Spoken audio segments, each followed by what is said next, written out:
Hi, you're watching Reddit Confessions. She laughed the loudest when I looked the most confused. That's how I remember it now. Her hand brushing another man's shoulder, her eyes locking with his just a second too long. Then that high, effortless laugh like I wasn't even in the room. This didn't happen once. This wasn't a mistake. This was her habit. Selena thought everything was funny. Flirting, funny, teasing men in front of me. Hilarious. Whispering in their ears while I stood 6 FT away holding her purse. Comedy gold, apparently. At first I told myself I was overthinking. That's what you do when you're the quiet one. You doubt. You internalize. You edit your emotions the same way I edit technical manuals. Clinically, word by word until nothing raw remains. But you know what's not funny? Being laughed at, especially by the woman who once promised to protect your heart. She started calling it a game. That's how she justified the comments. "He's so cute, right?" she'd say with a nudge in my side while eyeing someone else. "Oh, come on, Lel, it's just jokes. Stop being so dramatic." So I stopped being dramatic. I stopped reacting. I smiled. I nodded. I became wallpaper at her performances, the man who held the coats while she entertained the audience until the night it snapped. Her friend Rhea came over, one of the few I actually liked. She was kind to me, asked me how work was going, made actual eye contact. Selena, of course, spent the whole night teasing Rhea's new date, a guy who looked like he belonged in a shampoo commercial. At one point, I saw Selena slip her number into the guy's pocket, a folded napkin like we were in some high school cafeteria movie. My stomach turned, but instead of saying anything, I turned to Rhea and said, "Hey, I think I'm finally starting to get this whole joke thing." She smiled. Yeah, I said. "Mind helping me practice?" Her eyes widened. Then she laughed. Not at me, not like Selena did. She laughed because I wasn't invisible anymore. I didn't cheat, not yet. But I flirted, just a little, just enough to feel seen. Selena noticed immediately, and guess who didn't think it was funny? After that night with Rhea, something shifted in the air. Not dramatically, not instantly, but subtly, like a pressure drop before a storm. Selena didn't say anything at first. She just watched me more. You know that tight-lipped smile people give when they're pretending not to be bothered? That became her new favorite look, and I wore it like a badge of honor. We had dinner the next night, just the two of us. She picked the place, some trendy tapas bar where the music was too loud and the portions too small. I wasn't hungry anyway. I was still thinking about how it felt when Rhea laughed at my joke, how she leaned in like she was listening, not just waiting for her turn to speak. Selena barely touched her drink. Usually she was the life of the table, flirting with the waiter, making inappropriate comments that only she found amusing. But that night she was quiet, observing, calculating.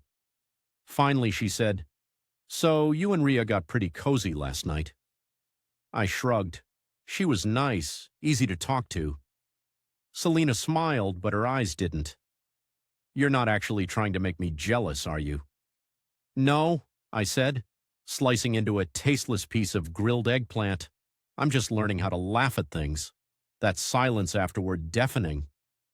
The next few days were strange. Selena started being nice, like unnaturally nice. She made me coffee in the morning, which she never did. She complimented my shirts. She even sat on my lap while I was trying to respond to emails and whispered, "You know, I only joke because I love how you react." And just like that, the switch flipped. It wasn't about me being too sensitive. It wasn't about her just playing. It was about control. She didn't want me to have that same power to flirt, to feel attractive, to make others smile. Her jokes were only funny if I was the one shrinking, but I wasn't shrinking anymore. A week later, she hosted a game night at our place. Her usual group came Rainey, Tess, Marcus, and a few of her newer girlfriends, including a woman named Delaney. I didn't know Delaney well, but she was charming in a very real way. Not flashy, not overly made up, just someone who looked you in the eye and listened. Selena was in full performance mode again, laughing too loudly at Marcus's stories, touching his arm every time he spoke. I sat across from her and smiled, not bitterly, not with resentment, just knowingly. Then Delaney sat next to me. I don't remember what started it, but we were talking about something dumb. Board games that cause relationship fights, and I made her laugh so hard she snorted wine out of her nose. She hit my shoulder, giggling, and said, "Stop! Seriously, I can't breathe." And across the table I saw it. Selena's smile twitched just a little. She leaned over and said, "Danny, careful. Lel's married, you know." Delaney froze. "Oh, sorry. I didn't mean, but I cut in. It's just jokes, right?"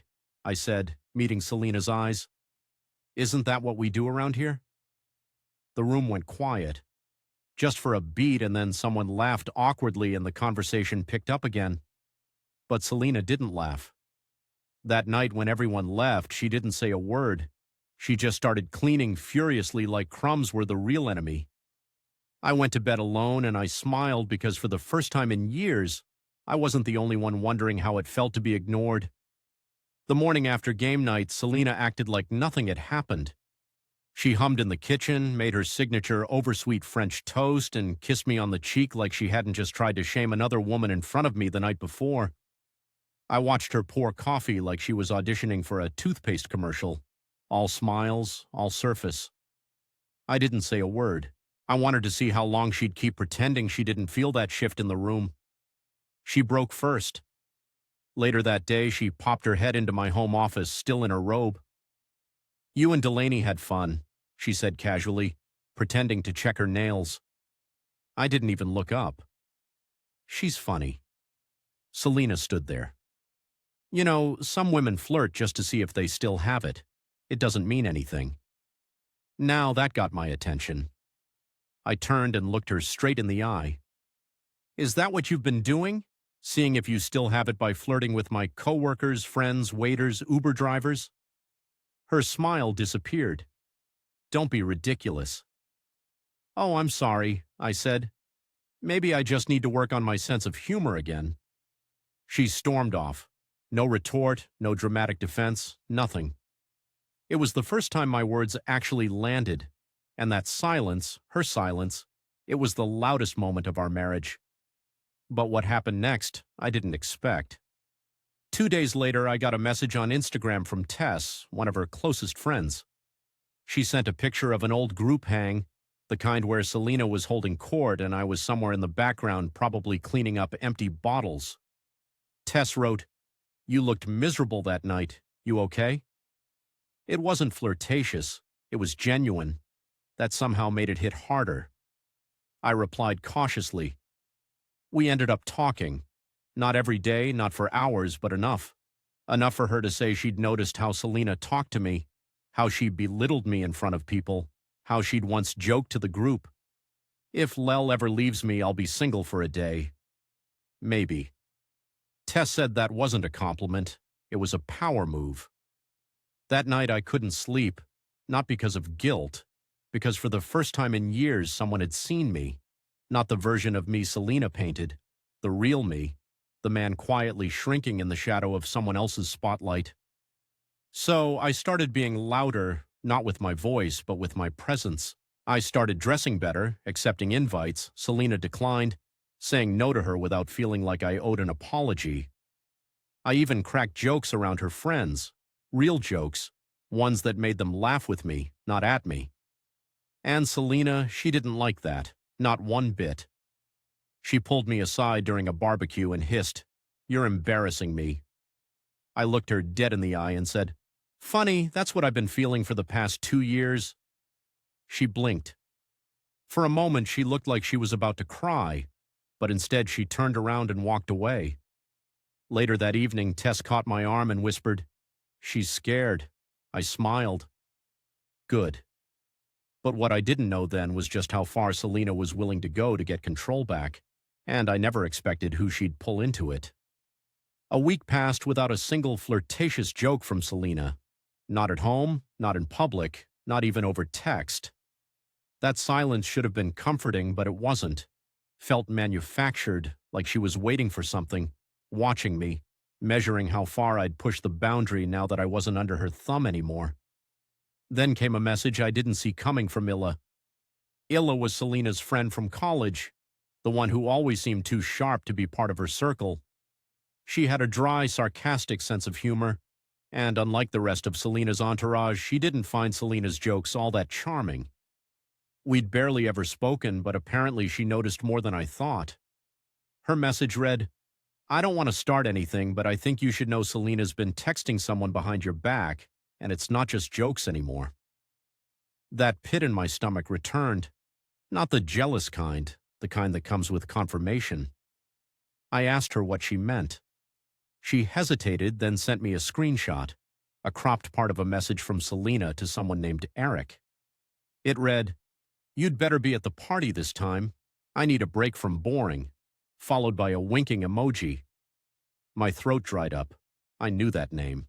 Eric was the bartender from Tessa's birthday party a few months ago, the one Selena kept saying had movie star teeth. I didn't say anything that night. I told myself she was just being funny. Now I knew better. I confronted her, not dramatically, just tired. "Selena, who's Eric?" She blinked. "Why?" I saw the message. Her face twisted like she couldn't decide between laughing it off and being furious that I dared look. "So now you're going through my phone." I didn't. Ella sent it. "Ella?" she snapped. "That jealous witch? You mean the one who wasn't texting bartenders behind her boyfriend's back?" She stood in the middle of the kitchen, arms crossed, breathing hard. It was a joke. I just looked at her. "You keep calling them jokes, but I'm the only one not laughing." She stormed out of the room, slammed the bedroom door. I didn't follow, but something inside me turned over. Not rage, not heartbreak, something colder. I was done being humiliated quietly. I was done carrying the embarrassment alone. So I did something I never thought I'd do. I called Illa and I asked her one simple question. "Do you want to come to the next party?" Her laugh was slow. "Why, Lel looking to make someone jealous?" "No," I said. "Just thought I'd finally learn how to be funny." That weekend, Selena planned a dinner party, likely thinking she'd sweep it all under the rug by playing hostess and pretending nothing happened. She didn't ask me who I was inviting. She probably assumed I had no one. But when I opened the door and Illa stepped in, wearing a dress that screamed, "I'm not playing your games anymore," Selena's glass nearly slipped out of her hand. Her face froze. Not angry, not confused, just pale. I introduced them like it was the first time they'd met. "Selena, you remember Illa, right?" Illa smiled. "Oh, we go way back. I used to think she was the funny one." Selena didn't laugh. For the first time, she looked like the joke had finally landed on her. Selena didn't say much for the first 30 minutes of the dinner party. She smiled through her teeth, offered wine to the guests, and laughed in all the wrong places. But I could tell every second was calculated. She wasn't hosting. She was waiting, watching, trying to figure out if Layla's presence meant something more than what I let on. And I didn't give her anything. I played it cool, polite, and mildly indifferent. Exactly the way she used to treat me when I was drowning in discomfort. Ila, to her credit, didn't overplay it. She was just present, effortlessly charming, engaged in every conversation, never once overstepping. She didn't flirt. She didn't touch my arm or lean too close, but she made sure every time she laughed at something I said. Selena heard it.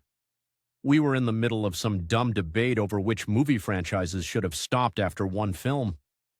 When Selena finally snapped, she raised her glass and said loudly, "I just want to thank everyone for coming tonight, especially Illa, who I'm so happy is back in touch with us." There was a pause, polite claps, awkward glances. Illa smiled and nodded like a queen acknowledging a commoner. Selena continued, "It's great seeing old friends reconnect. Really warms the heart, especially when they've been distant for so long. I knew what she was doing, digging, laying bait. She wanted to embarrass me, corner me into a defensive moment so she could play the victim again." Illa didn't blink. "Well, sometimes distance helps you see things clearer," she said, still smiling. "Like who actually respects you and who just plays pretend when others are watching." That one hit the room like a thud. Selena looked like she'd been slapped. "Are you implying something?" "Not implying. Illa said gently. Just reflecting. I nearly choked on my drink. The tension was delicious. Everyone at the table suddenly needed to check their phones or refill their wine, giving the two of them space to continue their quiet war. I stayed quiet too.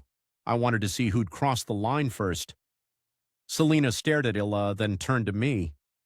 Is this your new thing, Lel? Using my friends to get back at me? The room went silent. I tilted my head. You use jokes to get attention. I use friends to get honesty. Looks like we're both experimenting. Her jaw clenched. You're trying to humiliate me in front of my own friends. I leaned forward, lowering my voice. You've been doing that to me for years. The only difference is I never laughed. Selena stood up. Okay, enough. Party's over, and just like that, she started grabbing plates and storming into the kitchen. A few guests awkwardly followed her, whispering apologies. I stayed seated. So did I. She looked at me and said, You handled that better than I would have. I smiled, but there was no joy in it. I'm tired of letting her make me feel like the fool. You're not the fool, Isla said softly. You're just finally tired of being her audience. We stayed in the dining room as the others slowly filtered out. I didn't chase after Selena. I didn't try to fix it. For once, I wasn't the one doing cleanup after her performance. That night, Selena didn't come to bed. I heard her crying in the guest room. Not loud, not dramatic. The kind of quiet sobbing that used to make me want to rush in and hold her. But this time, I let her cry alone. Not out of cruelty, but because I finally understood something. You can only be someone's punchline for so long before you start rewriting the script. I expected cold shoulders, silent treatment, maybe a dramatic apology, or some twisted attempt at intimacy. What I didn't expect was for Selena to go nuclear. 3 days after the dinner party, I got a call from my boss. I had been summoned to HR, and I knew something was off before I even stepped into the office. Selena had reported me. She told my company that I'd been emotionally inappropriate with someone in her friend's circle, that I was fostering unprofessional connections that might affect my performance. She never mentioned names, but it was obvious who she meant. Ila, first I was shocked, then I was angry, but beneath it all I was impressed. That's how far she was willing to go. She couldn't shame me at home anymore. So she tried to destroy what little confidence I was rebuilding outside of it. Luckily, I'd done nothing wrong. HR asked a few questions, reviewed my interactions, and closed the case the same day. No warning, no note on my record, just a handshake and a raised eyebrow from my boss as if to say, "Who are you married to?" I came home to find Selena on the couch, scrolling through her phone like she hadn't just tried to set my life on fire. I walked in, shut the door, and she didn't even look up. HR cleared it. I said. She glanced at me. "What?" "You know what?" She sighed. "I was just trying to get your attention." I laughed. Actually laughed, startled both of us. "You tried to sabotage my job because you wanted attention?" She stood up suddenly. "Don't twist it, Lel. You humiliated me. You brought Illa into our home. You made me look pathetic in front of everyone I care about." "No," I said quietly. "You did that on your own. I just stopped covering for you." She froze. That hit somewhere deep and I could see it. But I didn't back down. "Everything's always a joke with you until the spotlight turns." I continued. "But guess what? You're not the only one allowed to be hurt anymore." She looked away, biting the inside of her cheek. "I never thought you'd change." "I didn't," I said.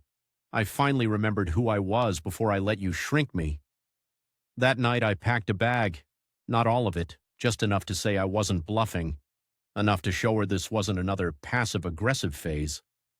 I stayed at a hotel for 2 nights. Illa didn't know I wasn't doing it for her. I needed space, time, silence without performance. For once, I wanted to be surrounded by neutral walls, unjudging lamps, and quiet air that didn't feel like it was waiting to argue. And in that silence, something settled in me. I wasn't trying to win anymore. I wasn't even trying to be right. I just wanted out. On the third day, Selena texted a photo of our wedding picture on the nightstand. No words, just the image. I stared at it for a long time. We looked happy in that photo. I looked smaller somehow. Not physically, just less. She looked like she knew exactly where she was going. Maybe she did, but she didn't take me with her. When I returned to the house after my 3 nights away, Selena was in the kitchen acting like she hadn't tried to blow up my life. She was chopping vegetables, humming, pretending everything was normal. There were candles lit on the table. My favorite dish, her homemade chicken risotto, was already simmering. That scent used to comfort me. Now it made my stomach tighten.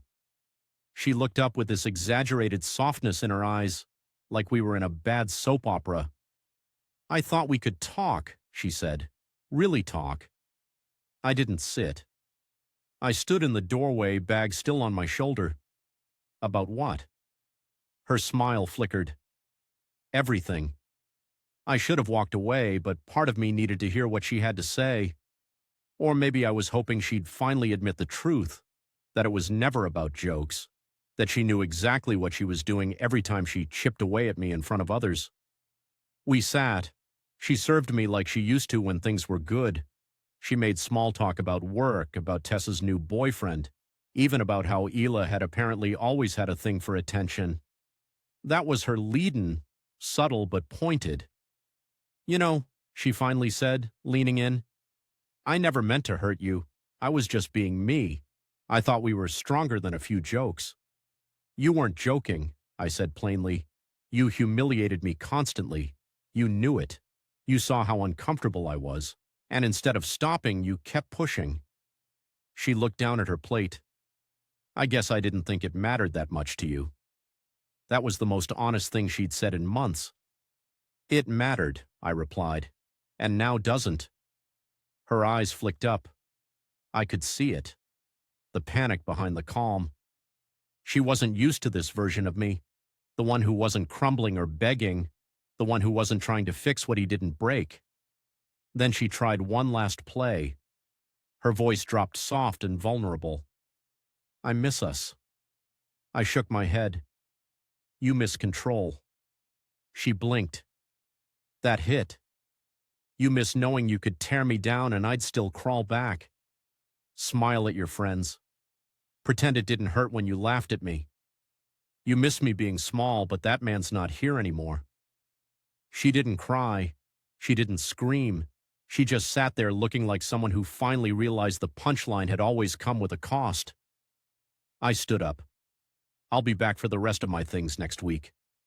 She didn't stop me, just nodded slowly before I reached the door. She said, "I didn't think you had it in you." I turned around. Neither did I. And I walked out, not angry, not broken, just free. 1 week later, I returned to the house one final time.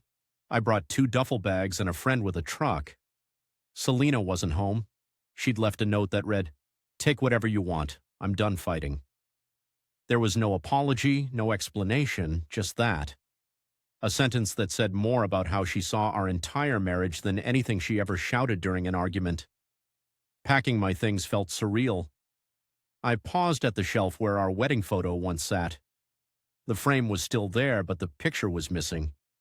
I guess we were both erasing pieces of each other. Only I didn't feel anger anymore. No bitterness, no victory. I just felt done. By the time I finished, the sun was setting. The air was calm.